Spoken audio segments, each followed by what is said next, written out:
भन्नुभयो दिदी? दलाल कन्सल्टेन्सीहरूले फ्री भिजा र स्कलरसिपलाई पनि मोटो रकम वसुल्ने गर्दछ। हो रे, वहाँ गएर त कतिजना मर्न र बाँच्नु भएको छन्। मैले तिमीहरूलाई डिस्टर्ब गरेँ होला। अहिले म जान्छु है।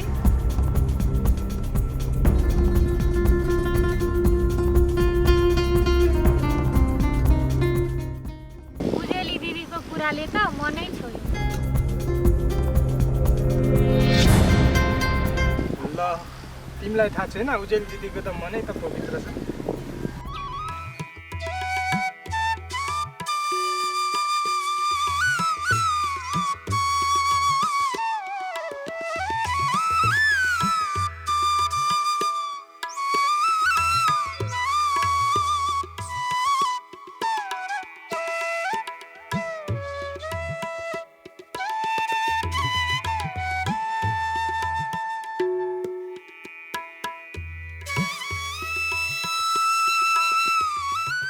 कति ढिलो गरे क्या अनु तैँले? उहाँ सरहरू कुरेर बसिरहनु भएको होला। ल आइसके, आउँदा आउँदै ढिला भयो, छिटो जाऊँ।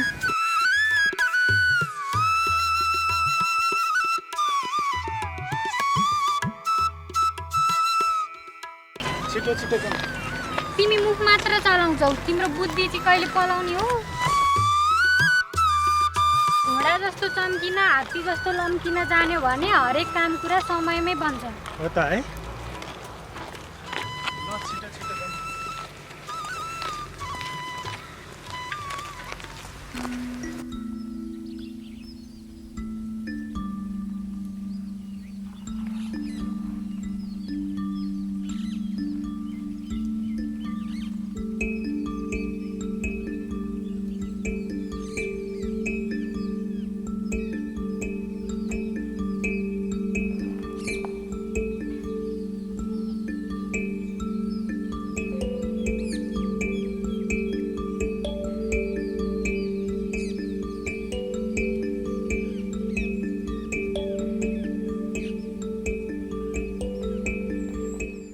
कल्याण खै त केटाकेटी त यति बेलासम्म आएनन् त।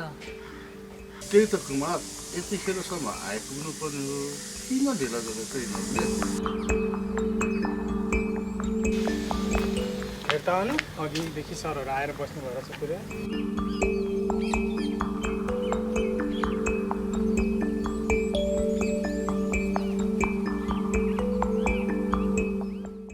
नमस्ते सर। नमस्ते। नमस्ते सर। नमस्ते सर। नमस्ते। नमस्ते सर। हामीले तपाईँहरूलाई नै पुरी बसेर आउनुहोस् बसौँ।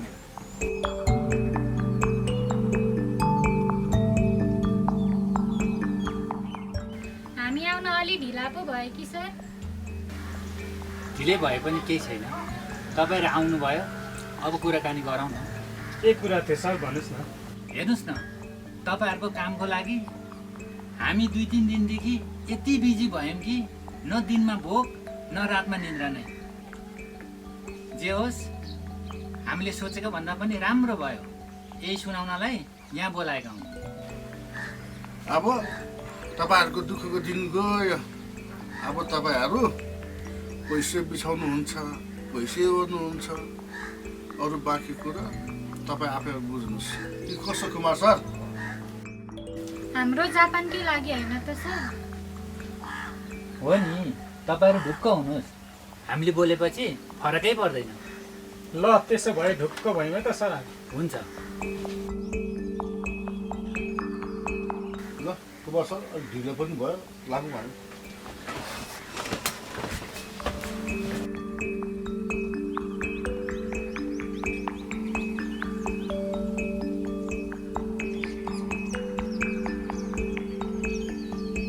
श्याम, हामी पनि जाऊँ।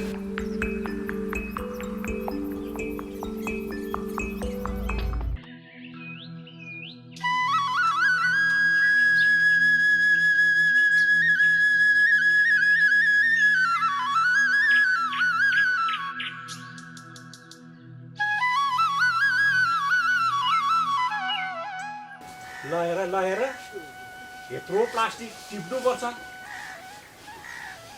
ल, बङ्गुरलाई चार पनि दिएको छैन।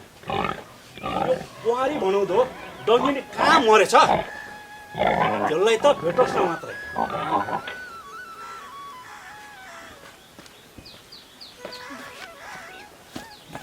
बाबु त्यहाँ मेरो बुहारी आएको छैन? छैन काका, छैन, यहाँ त आएकै छैन।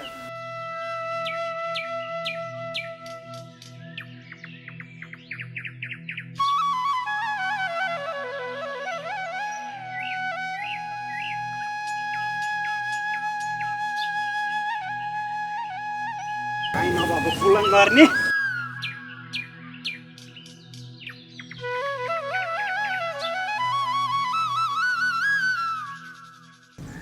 कहाँ गएर आइस? अनुसँग भेट भएको थियो। अनुकोमा किन जानु पर्यो? ऊ त बाउ आमाको एक्लै छोरी। पढ्नको लागि जापान जाने रहेछ, त्यही भएर भेटेको। जापान जाओस् या कोरिया जाओस्, तेरो त जापान भने पनि कोरिया भने यही हो, बुझिस्?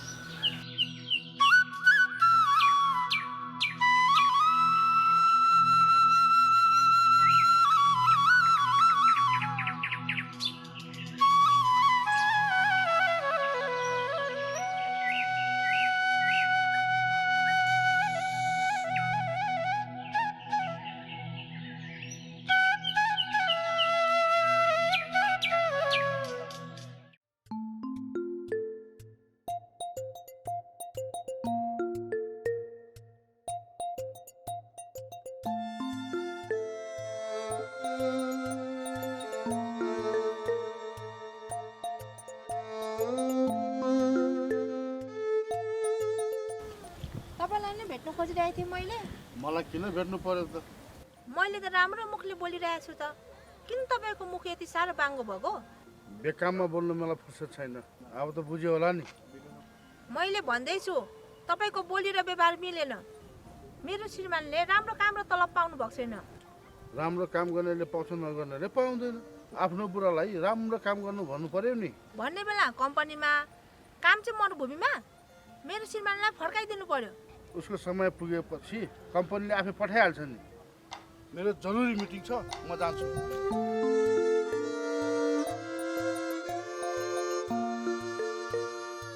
याद राख दलाल, पाप धुरीबाट कराउँछ।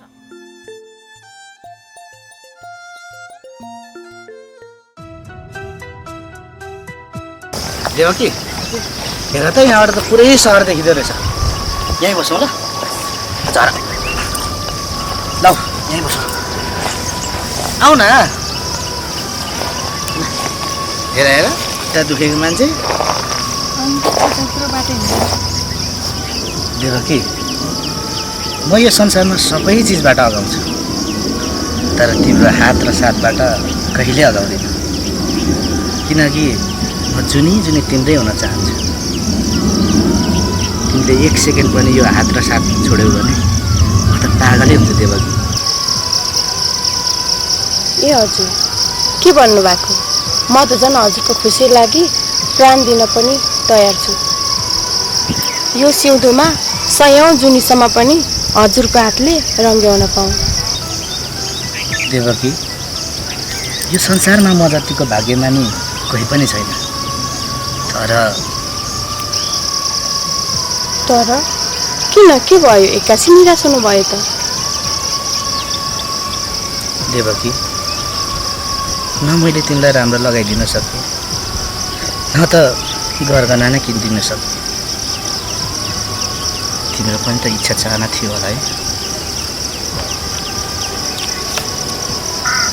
हजुरले के भन्नुभएको? धन सम्पत्ति गरगहना त आज छ, भोलि मासेर जान्छ। तर हजुरको मायालाई म मर्दा पनि सँगै लान पाउँछु, किनकि हजुरको श्रीमतीको नाताले।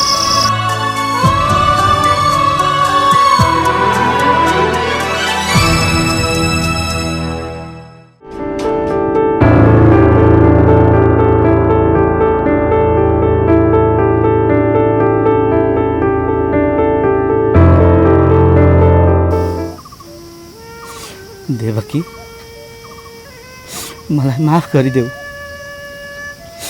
सोचे जस्तो परदेशमा नहुने रहेछ। जसो तसो जिन्दगी चलाऊ। भावीले जे लेखेको छ त्यो त भोग्नै पर्छ देवकी। नमरे बाजे कालाले साँच्चै राम्रो लगाउन नसके पनि मिठो खान नसके पनि ढिँडो र गुन्द्रुक खाउँला नि आनन्द मनले। मलाई माफ गरिदेऊ देवकी, मलाई माफ गरिदेऊ, माफ गरिदेऊ।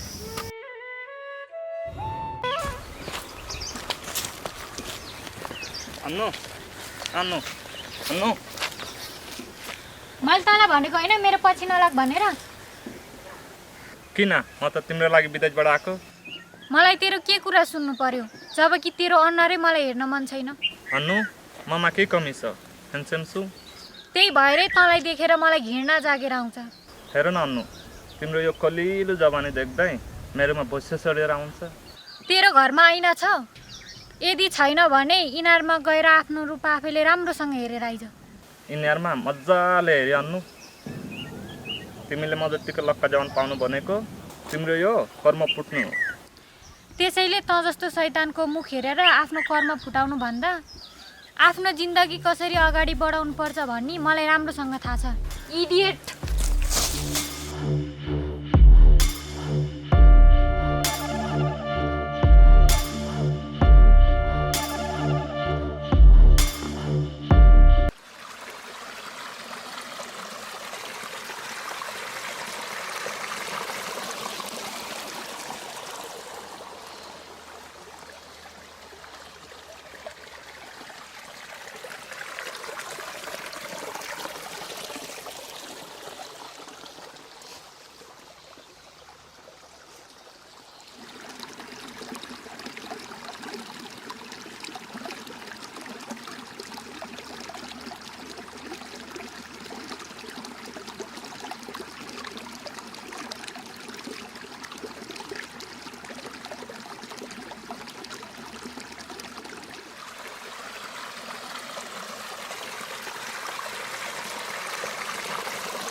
देवकी कसरी त टन्न ल्यायौ त?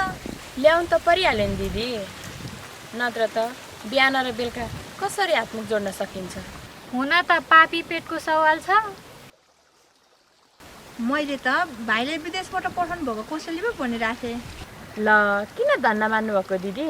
जुन दिन उहाँ हुनुहुन्छ उहाँले लिएको कोसेली पहिलोचोटि तपाईँहरूले नै खुवाउँछु म। हुन त भिनाजुले राम्रै काम पाउनु भएको होला होइन दिदी? राम्रै भन्नु पर्यो, उहाँ मान्छे र मेहनतिलो हुनुहुन्छ। कसैले नराम्रो भन्नु हुँदैन, राम्रो मान्छेले नराम्रो भन्ने त कुरै छैन। भिनाजु त्यस्तो मेहनती हुनुहुन्छ? होइन नि, तिम्रो देवर चाहिँ के भएको होला? देवर बाबु अहिले सानै हुनुहुन्छ। वाउ दिदी, तपाईँको कस्तो राम्रो सोच। फुलको आँखामा फुलै संसार भनेको हो रहेछ। दिदी तपाईँको जस्तो नाम त्यस्तै व्यवहार। मैले तपाईँहरूको कुरा बुझिनँ नि। होइन नि, मैले तिम्रो देवरले तिम्रो कुरा काटेको कतिपटक सुनेको पनि छु, देखेको नि छु।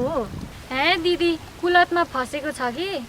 बाउले हुर्काएको छोरा त्यति त हुनु परेको नि।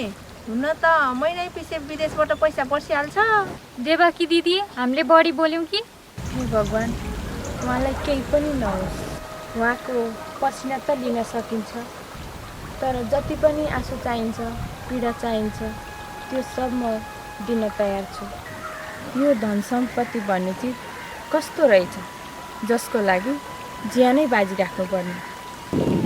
फेरि परिवार पनि 7 समुद्र वारी र 7 समुद्र पारी बनाइदियो। धन्यवाद भगवान्लाई मेहनत गर्ने शक्ति दिनुभएकोमा। म गएँ है।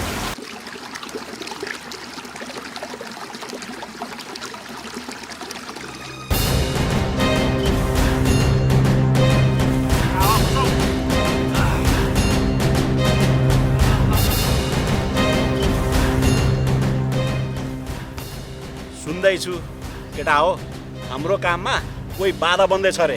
ती उजेली नाम गरेकी पोथीले हाम्रो काममा कहिले कहीँ तनाव दिली जस्तै छ। तनाव चल्दै छ कि हजुर? तपाईँलाई थाहा छैन, तनाव मात्रै होइन, हाम्रो काम चौपटै पारिसकिने यसले। उजेली पोथी होइन, आफूले आफूलाई काली ठान्छे।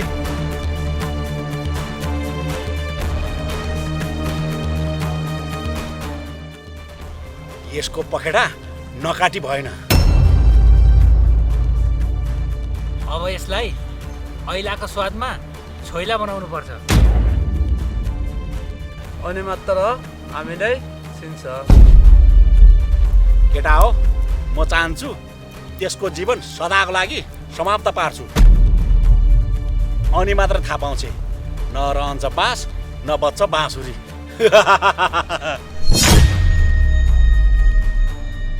उ हेर्दा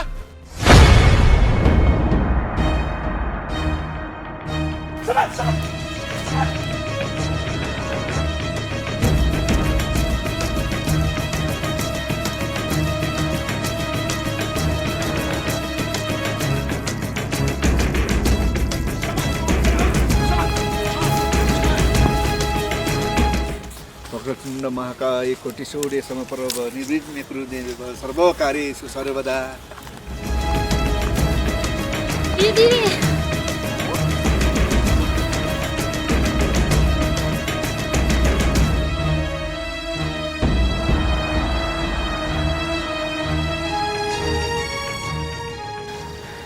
दिदी मेरो ज्यान जाओस् म तपाईँको साथ कहिले छोड्दिनँ। हर पल हर क्षण म तपाईँकै साथ रहनेछु। अनु, यो तिम्रो महानता हो।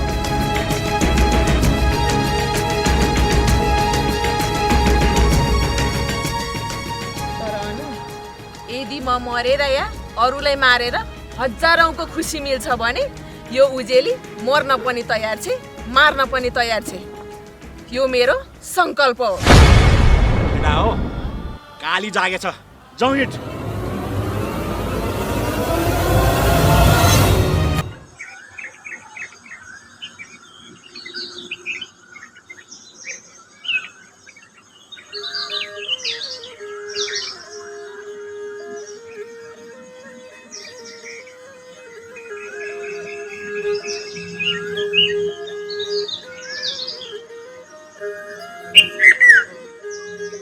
तैँले आफ्नो रूप देखाएर छोडिस् होइन? कसो हातमा किरा परेन? घरको इज्जत सम्झेर मात्रै हो, नत्र यस्तालाई के गर्नुपर्ने मैले जाने थिएँ। देवर बाबु, तपाईँ छोरा मान्छे होइन। यस्ताले त फरियालाएर हिँडे हुन्छ। कलियुग हो, पापको फल अहिले नै पाउँछ। याद राख्नुहोस्, पाप धुरीबाट कराउँछ। मेरो नाबालक छोरालाई जे पाए त्यही भन्ने देवर भनेको छोरा सामान हुन्छ, त्यो पनि थाहा छैन? डङ्किनी। बुवा, यो कुरा तपाईँले मलाई सिकाउनु पर्दैन। मैले घमण्ड गरेको होइन, मलाई पुग्ने गरी पढे लेखेको छु। ससुरा बुवा र देवर छोरा सर हुन्। तर बुवा र छोराले नि बुझ्नुपर्छ, बुहारी छोरी सर हुन् र भाउजू आमा पछिको आमा हुन् भनेर। बुवा, म यो आइमाईको मुख पनि हेर्न चाहन्न। यही हो मौका। नरह्यो बास, नबज्यो बाँसुरी। निकालिहाल्नुहोस्। छोराले भनेको कुरा ठिक हो। आजदेखि सदाको लागि यो घरको ढोका तेरो लागि बन्द। अझ घुरेर हेर्छस्? जा भने सुनेन? जा। धन्यवाद बुवा हजुर। मेरी देवकीको लागि आजको दिनबाट यो घरको ढोका बन्द भए पनि मेरो मनको ढोका सधैँको लागि खुल्नेछ। I love you Devaki, I love you. Devaki, अब यहाँ बसेर कुनै फाइदा छैन, जाउँ हिँड।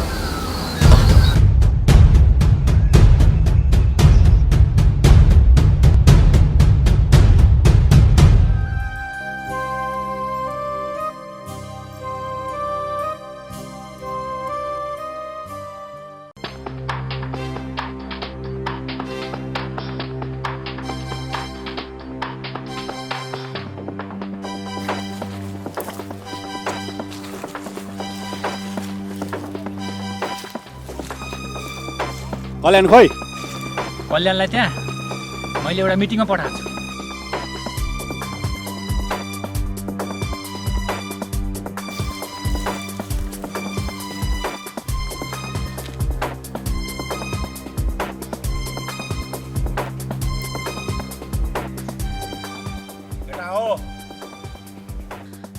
तिमीहरू छोड्दे मलाई छोड्दे भनेको सुनिनुहोस् छोड्दे भनेको